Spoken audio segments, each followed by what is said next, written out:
पवित्र शास्त्रातील स्तोत्र संहिता 128. परमेश्वराचे बळी धरणाऱ्यांची धन्यता. जो पुरुष परमेश्वराचे बळी धरतो व त्याच्याच मार्गाने चालतो तो धन्य. तू आपल्या श्रमाचे फळ खाशील, तू सुखी होशील, तुझे कल्याण होईल.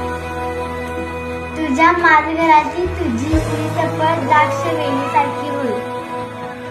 तुझ्या मेजा सभोवती तुझी मुले जैतुनाच्या रोप्यासारखी होती. पहा, परमेश्वराचे बळी धरणाऱ्या पुरुषाला असा आशीर्वाद मिळेल. परमेश्वर सियोनेतून तुला आशीर्वाद देव. तुझ्या आयुष्याचे सर्व दिवस यरुशलेमेचे कल्याण तुझ्या दृष्टीस पडो. तुझ्या मुलांची मुले तुझ्या दृष्टीस पडो. इस्रायेला शांती असो.